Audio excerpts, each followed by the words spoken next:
holiday. Yes. Oh, I like Just that. a quick comment about Rosh Chodesh. Our temple up north had a Rosh Chodesh society. Yeah. And I never could go because I was working many hours, so it wasn't possible. I don't know what went on there. Yeah. But it was Rosh Chodesh combined with yoga.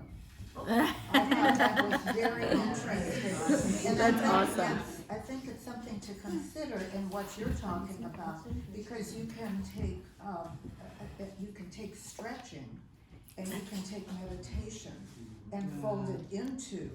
There's lots. Listen, the combinations are endless. Yes. All right. So we are in the middle of discussing this peculiar prayer. Everybody, focus, focus, focus. The prayer that we just read, we're asking Hashem to make the moon as bright as the sun. Thank you. Very nice. But there's other prayers to ask for. And we spoke about that. We're so happy that we dance. We do it on Saturday night. We're still in our Shabbos clothes. So, in our tradition, it is known that the moon is symbolic of Jewish people because the cycle of the moon is reflective of our history, the waxing and the waning. And there's been, throughout many times in our history, we've had 10 plagues, the crossing of the sea, the receiving of the Torah. We've had downs, before, slavery. I mean, I don't have to tell you the tsaris and the tragedies that have befallen the Jewish people, the ups, the downs, the ups, the downs. And just like the moon, there's little stability in a Jew's life, if you look back at our history. But we've been resilient, just like the moon. We've always been. And there's a midrash that actually demonstrates how the history of the Jewish people is connected to the moon. I'm going to read it to you. Listen carefully. The moon started to wax at the beginning of the month and continues to grow stronger, right, until the 15th of the month. And then on to the 30th, it wanes. And then on the 30th, it's no more visible. The Jews have waxed for 15 generations, from Abraham all the way to Solomon. Jacob increased that. Abraham started to shine. Isaac continued to shine. Jacob increased that light. After him, Judah, Peretz, Chetzron, Ram, Aminadab, Nachshon. Do you know these names? No. That's why I want to do Hebrew school. Shalman, Boaz, Oved, Yishai, David. And with the rise of Solomon, the Jewish moon reached its maximum. From then on, the kings started waning. A lot of the kings were corrupt at this time period. The son of Solomon was Rechavam, the son of Aviah, the son of Asa, Shaphat, Yehoram, Achaziah, Yoash, Amaziah, Uzziah, Yotam, Achaz, Chizkiyahu, Menashe, Amon, Yoshia, Yehoiakim. And with the arrival of Tzidkiyahu, about whom it stated, and they gouged out the eyes of Tzidkiyahu, the light of the moon was completely diminished. That was like a quick run through of history from the time of creation up until the end of the Second Temple era. We're talking about 3,500 years. The first 3,500 years, the Midrash shows how it waxed and it waned. So we understand that a Jew's life is very much like the moon. So each month we actually mark this symbolic relationship of us as Jews and the moon, because we have this camaraderie, us and the moon, we get each other. But as we see in the prayer that we just asked for, there's much more to the theme of the moon. So one of the continuation of the prayer in this book, in the Siddur, is we say, renew. During the prayer, we say, renew a crown of glory who are destined to be renewed. It's one of the verses from the prayer that we read. So basically, the moon used to be like the sun, right? They used to have equal shining. The Torah tells us that there will come a time when the moon will come back to its pure shining light like the sun, and that will be by the coming of Mashiach. And the Jewish people will one day be restored to its, full glory, and they won't have this waxing and waning. They'll be full, and the moon will have the same strength of light like the sun. So there's a message not just of marking this relationship. Oh, we're like the moon, the waning and the waxing. But this is also a prayer of hope. It's a prayer of faith and hope in the future that our lives will get better. So there's no wonder we start dancing. Because it's like, it's going to be better. Let's dance to the future. Lose And- the pounds from the Shabbos meal. What is it? Lose some of the pounds. Pounds on the Shabbos meal. And so this renewal so it's basically every time we bless the moon, it's almost like a renewal of our faith that once again Hashem's presence will fill the world completely. We'll be able to see that light and we will leave this exile. So, okay.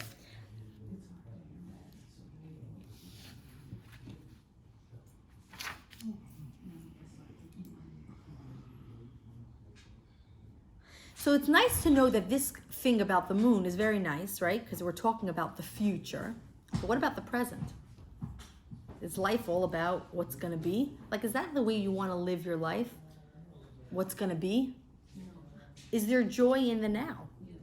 Is there joy in the waning and the waxing? Are you familiar with the story of Hillel and Shammai? You know Hillel and Shammai? Who were they? They were rabbis. They had different approaches to Jewish law. So there's so many. According to Hillel, we add a light. Shammai, we decrease a light. We go in exile. We follow Hillel. In the times of the temple, we'll follow Shammai. This is another whole discussion. But in either case, Hillel was a great rabbi. There was a non-Jew who came to to Shammai. And what did he say? Teach me the Torah while standing on one foot. What did Shammai say? Get out of here. Nice try. There's the door. By the way, the end of the story I'll tell you, but it's not what I want to bring out today. But I just want to finish the story. He then came to Hillel, and he said, Hillel, teach me the Torah while standing on one foot. And what did Hillel say? Don't do to others what you You wouldn't don't do. want done to you, That's- the rest is commentary. Correct. Don't do to others what you don't want done to yourself. The rest is commentary. And we could have a 3-week class just on the commentary, or just on the sentence. But back up a second to what happened with Shammai, right? Shammai was a tzaddik. He didn't kick someone out for nothing. So this story was the Maggid of Mezrich, one of the disciples of the Baal Shem Tov, brings an unbelievable understanding to this story. This man was a sincere person. He wasn't trying to mock and say, oh, teach you the Torah standing one foot, like disrespect, like the Torah could be taught on one foot. He was a spiritual person. He was a spiritual seeker. And he came to Shammai wishing to be a committed Jew. But he had one variation. He said, teach it to me while standing on one foot. I don't like the highs and the lows of the Jewish people, the 2 feet, you know? Sometimes it's this way, sometimes it's that way, the ups, the downs of what makes a Jew's life Jewish. He said, I want you to give it to me standing on one foot. And Shammai recognized what this man was truly asking. And he looked at him and he says, gotta go. This is not life. This is not life. Life, a person comes into this world expecting to ride the waves called life.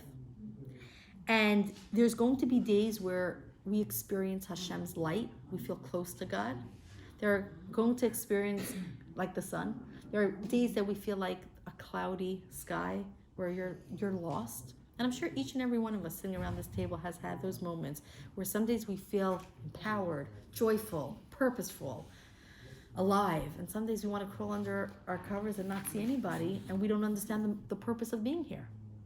So Shammai was telling this man, if you only seek consistency in life, stability, you are denying the intended structure of life. And there are times when we're not in the best of moods and we're not as successful as we want to be in whatever form that is. You had a fight with somebody, you had a hard day at work or a hard day at retirement or whatever it is. I don't have to tell you what comes up in a day. it's all part of this great symphony called life. And the trick is to learn to dance with the music.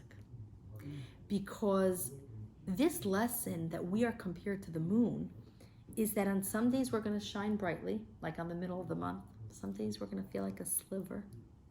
Some days we'll be completely disappeared. It's not to be viewed as something unfortunate. There's an element that we need to dance with it. We need to know that when the going gets tough, the Jewish view is that we don't despair, and we recognize that this is merely the fluctuation of life and good things are just around the bend. And the one of the verses in this prayer, we say, they are happy and rejoice to carry out the will. Who's they? The moon. In fact, the moon, as it waxes and it wanes, it doesn't do it like with resignation. We read in the prayer, it does it with joy. Because life is not just about being on a high or feeling spiritual. We know that in relationships, right? Sometimes you feel loving and sometimes not. But that doesn't mean you stop your commitment.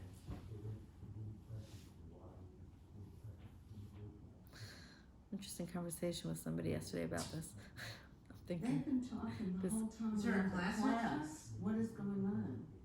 Why are you guys focusing on that? what's the matter? Because we hear it. Oh, you guys. No, can next hear door, I keep hearing it. Oh, you hear somebody talking? Yeah. Oh, that's okay. I can ask them to change rooms if it's bothering you. Susie, You can't ignore something you hear. Susie. You learn how to do that. No. Spoiled. What? Nothing spoiled. No, it's not you. No.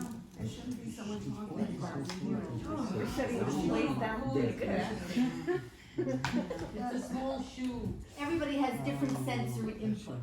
Yeah. I have kids like that. If they hear like a Oh, tapping, we learn how to tune off. No, that's It's right. okay in your ear. I can turn it off. we respect everybody's wishes. It's always a nice way to say it. No, I'm Thank saying you. I'm a little I ate the kid. whole day. I can tune them off right away. Well, you want to just We type it? had the discussion, this Anyways, so what I was in the middle of saying, don't convince me that we have to go back to Hebrew school. Let's not act like children. Let's we're good. It's quiet. Let's focus. So what we were in the middle of saying is that life is not what happened. Let's deep breath, everybody. Yoga. What did you We actually mention? wanted to hear you, that's Yes. why we were saying that. Thank We like hearing you. I feel complimented. That's why Thank we you. hear To hear you in the discussion. Yes. Okay. And it was very difficult the whole time. That's okay. Yeah. Anything could be asked in a respectful way, and we can get results. Thank you for asking, and I'm glad I was able to quiet them. So, as we are saying, the moon doesn't sigh in resignation at its waxing and its waning, but it actually recognizes. I was telling you about this conversation. I was like, where was I? Someone's conversation. Yesterday. It was just a funny conversation. I'm not gonna go into it. Anyways, about commitment in things. But anyways, we know in relationships, right? Like sometimes you feel loving and sometimes you don't feel the passion, but you stay committed. If it's a spouse, a child, a friendship, or whatever it is. So the dance of life is what we could call the Kiddush Levana dance. Because what does dancing have to do with Kiddush Levana? If you notice, dancing, sometimes when people dance, they come closer together, and then they go farther apart. They go together, there's different types of dancing. Circle. So to serve Hashem like the sun would mean that we would always have to shine. And the beauty of the human experience is actually the fact that we wax and wane as people. And by the way, Moshe, I won't spend the time because I want to finish up. In Deuteronomy, he says, "Today I am 120 years old. I can no longer go or come." That's the words it says in the Chumash. He says, "I am 120 years old. I can no longer come. And a beautiful explanation is, what did he mean by that? I can no longer go and come. He recognized, Moshe, that that's the human life, the ups and the downs. But when he reached 120, he realized that pattern was finished. And so it was time to go. Very interesting explanation on just this verse. I want to just say that I know that this is a sensitive topic because, you know, there are people sitting around this table who have had real tragedies in their life. And it's very easy to just say, you know, yeah, sure, tragedy, good times. But no, we have to be sensitive to others and to ourselves, and to recognize that it's never for us to tell another person, you know, sorry, you know, you lost your husband today, but next week it'll be better. I mean, that's how life, figure it out. It's life. It's more to recognize that the wheel of fortune grinds on. Hashem has a plan, and life, this is life, and it's difficult, and there's a reason for everything. And the hardest part is that we don't understand the reason. But we need to recognize that even though it's like this roller coaster of the ups and the downs and the dips and the, you know, the highs and the lows, at the end, if we hold on tight with our faith in Hashem, on some level, we will rise to the top. You know, my mother always, it's, you know, like you always remember in your mind, like verses, like things that your mother says. My mother loves this verse. It's a verse from Koheles, Ecclesiastes. Is that how you say it in English? I don't know who made that one up, but the Hebrew and the English are so far apart. But the source in Koheles, where it's written, King Solomon writes, Hakol Zman Ve'es. Have you heard of this? That everything has a time? Yeah. Everything has an appointed, I'll read it to you, it's beautiful, listen. Everything has an appointed season, and there's time for every matter under the heaven. A time to give birth and a time to die. A time to plant and a time to uproot that which is planted. A time to kill and a time to heal. A time to break and a time to build. A time to weep and a time to laugh. A time of wailing and a time of dancing. A time to cast stones and a time to gather stones. A time to embrace and a time to refrain from embracing. A time to seek and a time to lose. A time to keep and a time to cast away. A time to rend and a time to sow. A time to be silent and a time to speak. A time to love and a time to hate. A time for war and a time for peace. So the world was created with this design in mind. By the way, my mother used it when we were just making trouble at a time that we should be doing our homework. She just said, there's a time and place for everything. You got to do your work now. She liked to quote this verse, but she used it in that context.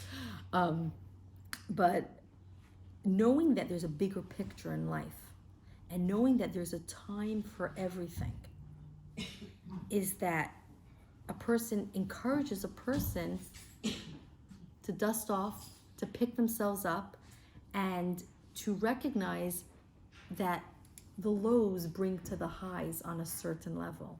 And I'm sure everyone can relate to that on some level, that certain lows in their life elevated them to a place that they never would have gotten to without that lows. In fact, the word challenge in Hebrew, or test, comes from the Hebrew word of nisayon. You heard of that, nisayon? It's a test, a challenge. It also comes from the root of naso, right? I always show you that in Hebrew, the roots are always the same. Chodesh, chadash. So nisayon, test, is also naso, to raise. A test raises us to a certain level of understanding in our life that we would have never gotten to before. And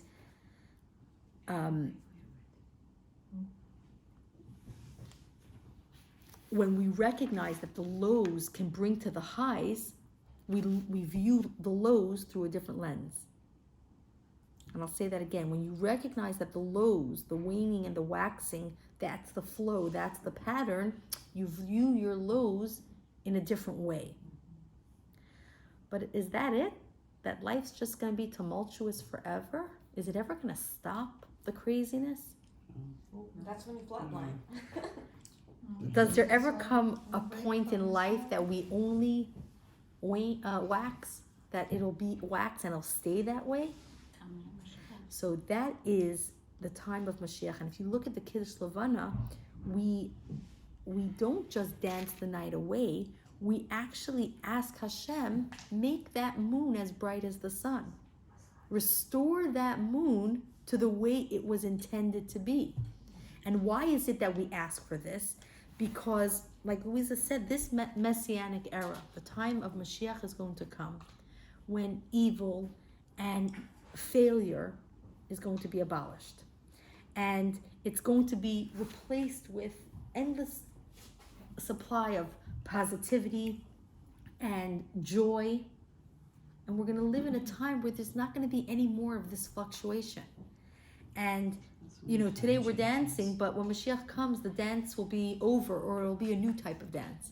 It won't be the dance of coming together and separating, you know, like you dance out and in. It'll be a dance of holding on and staying in that form. So all of a sudden, when we look at this prayer of the moon, it takes upon a whole new meaning. And by the way, it's interesting. If you look back in the Chumash where it talks about the burnt offering, Hashem says,